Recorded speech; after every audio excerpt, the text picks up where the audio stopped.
Okay, so we're going to look at the war in the South now and look really how after the defeat, or after Valley Forge and then Battle of Monmouth, where the British are really trying to get out of Pennsylvania and New Jersey area back up to New York. That battle doesn't go well.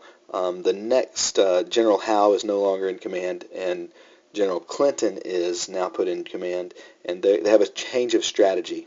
And that's what we're going to be focusing on and see how that strategy works out today.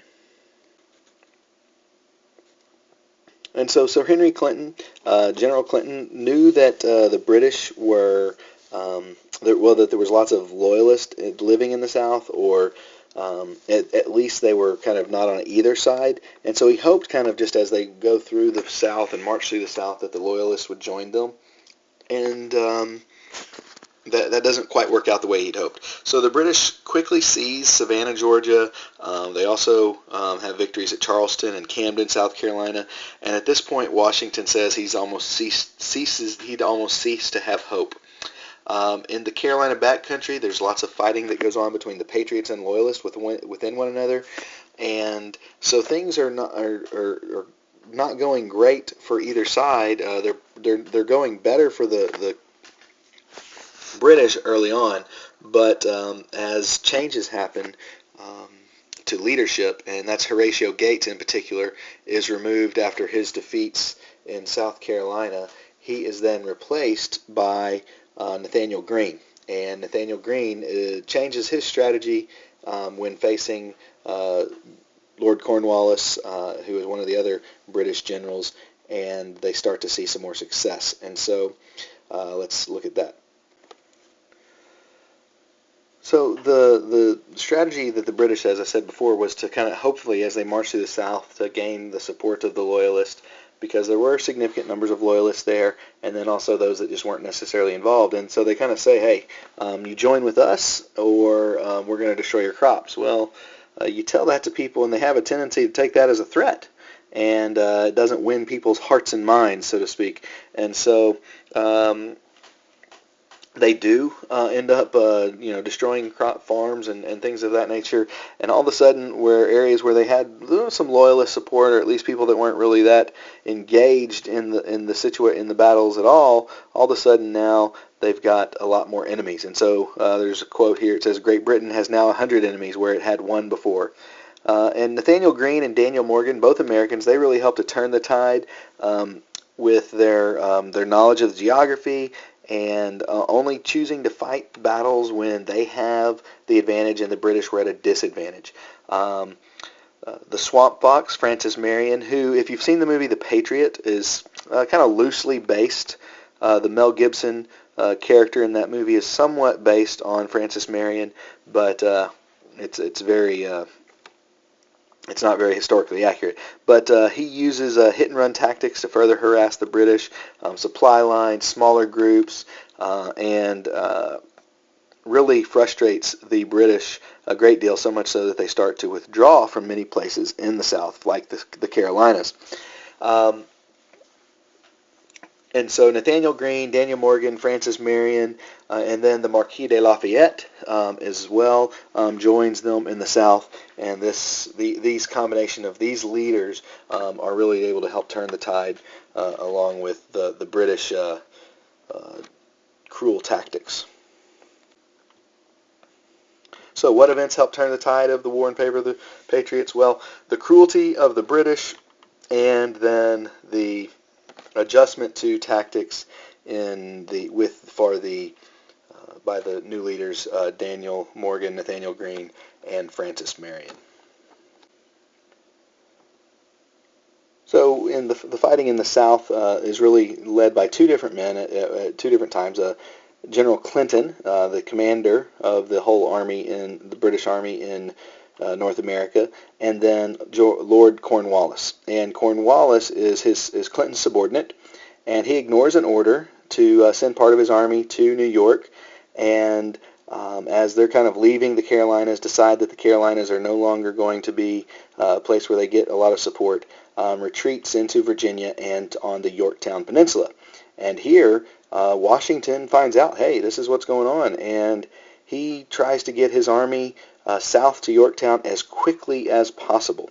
One of the people that helps to make that possible actually is a gentleman named Haym Solomon. He's on that list of people that I gave you the other day, and he helps to finance this. You see, the Continental Congress was for the whole war has not been able to sufficiently pay for the war, and Haym Solomon raises over $500,000 at that time. So we're talking about, in today's money, probably over $10 million, closer to $15 million. He raises and then himself gives this money to fight this war. And in particular, George Washington calls on Haym Solomon again. Hey, I need money to get my army down here to Yorktown with supplies and everything, and he comes through, as he always did. And so that's a big contribution. Without that, the Battle of Yorktown, or the victory at Yorktown, might never have happened. But not only does Washington get there, and Nathanael Greene and the Marquis de Lafayette, but with French soldiers, the French fleet shows up. And that's the big thing that makes a huge difference and cuts off any hope for British escape. And so after several weeks of siege, being surrounded, Cornwallis realizes he's got no help coming, and he must surrender. We'll look at a map here on the next page.